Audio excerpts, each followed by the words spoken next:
till it's gone. Well, today we're hearing stories of people who found happiness and purpose after rediscovering something they thought was lost forever. Like my next guest, chart-topping musician Kitt Wakeley, a rock star known for his larger-than-life orchestra songs. Kitt has 5 #1 Billboard hits, has sold out New York's famed Carnegie Hall, and just scored his first Grammy nomination for his deeply personal new project. It's called An Adoption Story. The album tells Kitt's lost and found journey inside the foster care system, including his painful separation from his younger sister and the Facebook message decades later that changed their lives forever. Before rising to stardom as an award-winning performer selling out venues around the world, Kitt Wakeley says he was a terrified 5-year-old trapped inside the Oklahoma foster care system with his 4-year-old sister, Tasha. Bouncing from home to home, the siblings leaned on each other for survival, together enduring what Kitt describes as a haunting and horrific time. Then one day, the unthinkable happened when Tasha was moved to a different foster home. The siblings eventually raised by separate adoptive families. Kitt says he searched and searched for Tasha, but every lead was a dead end.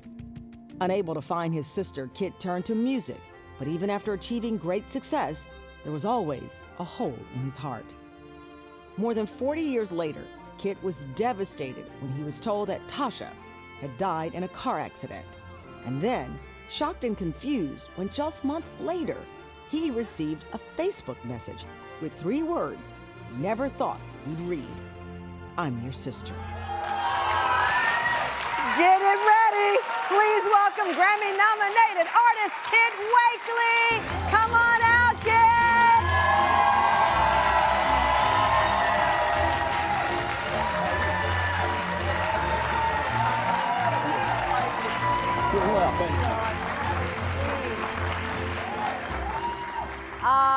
Yes, I need 2 of these.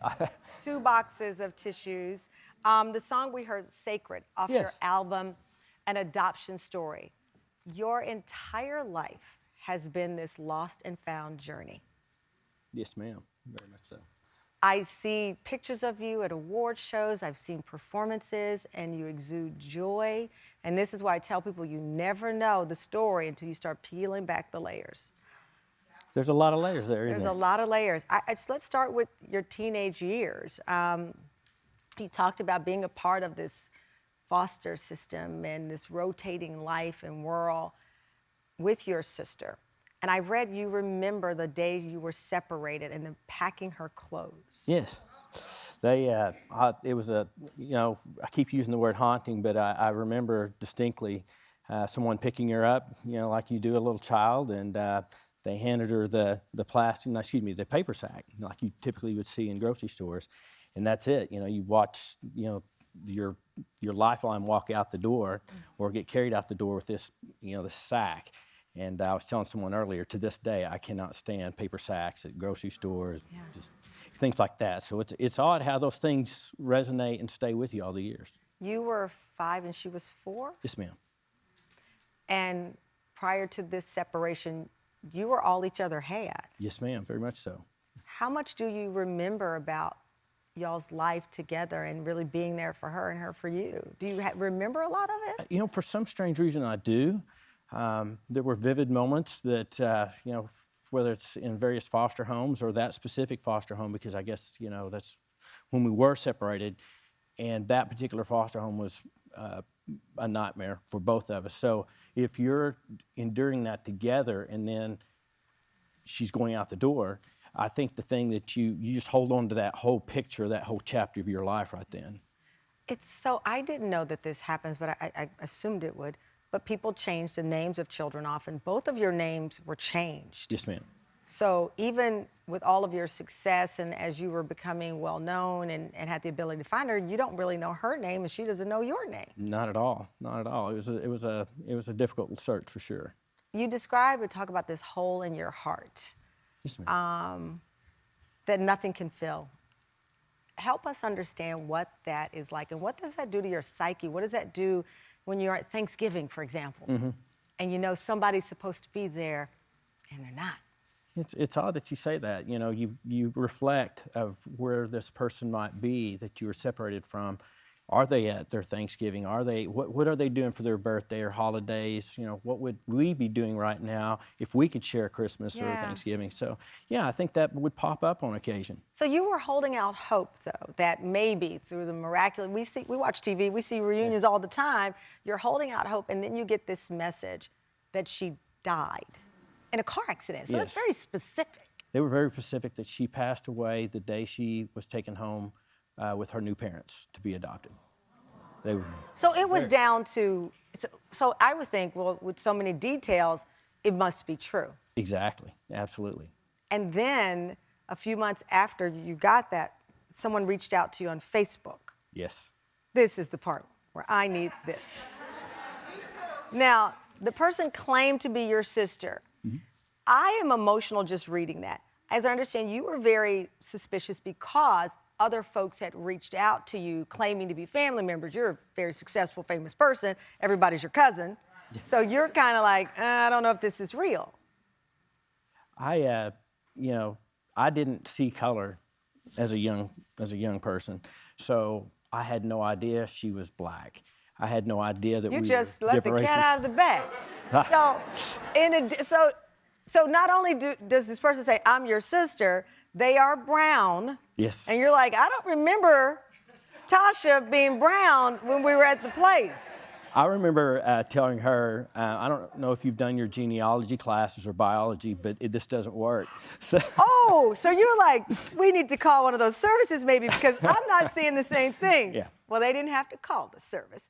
Kitt not only found out his sister was alive, as you heard, this is the great part. She'd been living within a mile of his home for over a decade. Coming up, Kitt's sister, Tasha, joins the TFL.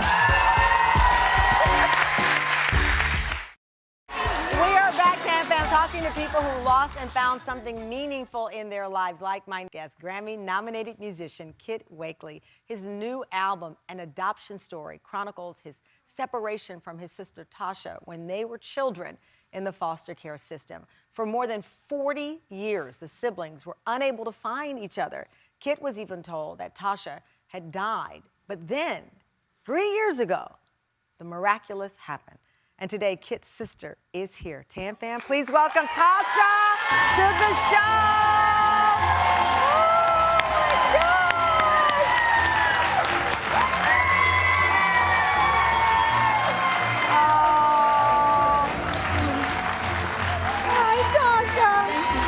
No, have a seat. Okay, y'all resemble. Really? I mean, this is beautiful, and to know that the song Sacred off of Kitt's new album is based in part on that separation. Do you remember? He remembers it in such great detail. You were a year younger. Do you remember it all? Not so much in detail, but I remember him. And I remember how I felt about him. And How do you describe how you felt about him? My brother was my world. He was my protection, my shoulder, all that. It was my world.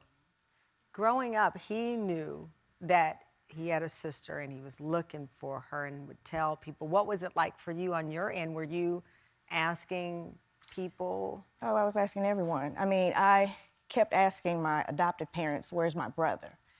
And they were like, oh, he's coming, he's coming. So I got comfortable. I got comfortable with this family because I knew my brother was coming. Yeah. They even marked off the days when he was coming. Well, I didn't realize that they were talking about their older son who was in the military. He was getting out of the military. And so when he got out of the car and he kneeled down and said, hey, baby sis, I just cried. I cried because I thought they were talking about him. You took an at-home DNA test Yes. 3 years ago? Yes.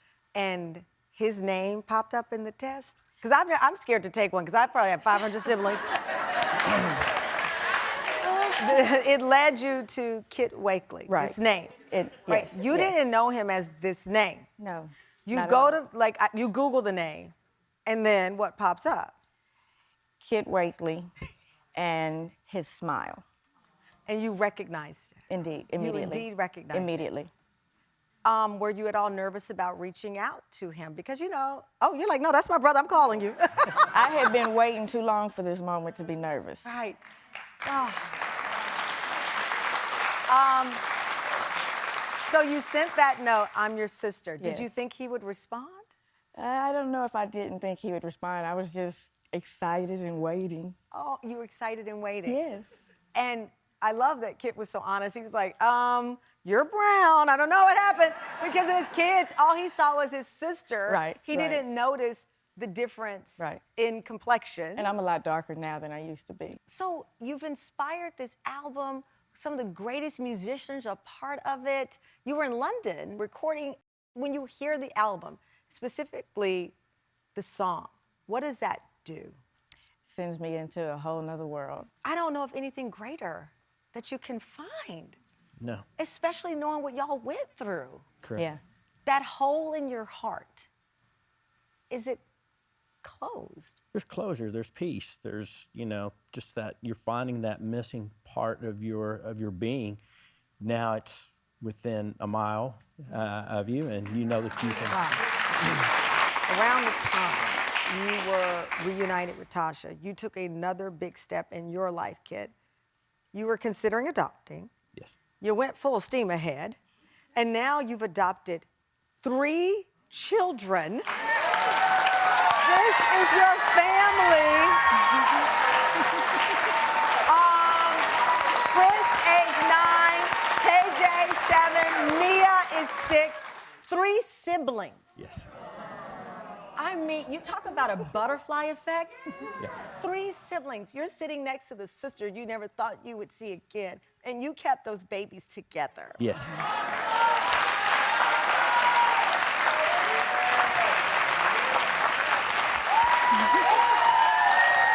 Oh my God.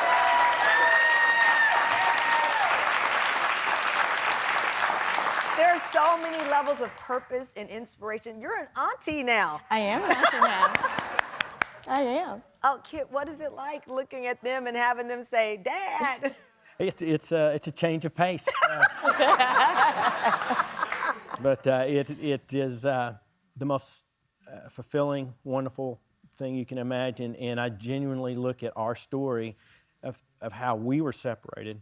And within months, instead of adopting 1, we're offered 3 to keep them from being separated. Yeah. Work. Well, listen, that is one beautiful family, Thank you. and it looks like all the seats are filled at Thanksgiving and every other holiday. Yes. Tasha, thank you for Thank sharing you. your I journey appreciate as well. you. Congratulations, Kitt, on Thank you. all the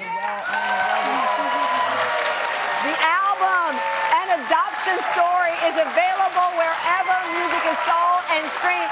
Guess what, Tampa? Everybody's going home with a copy of An Adoption Story. The album, you can play it.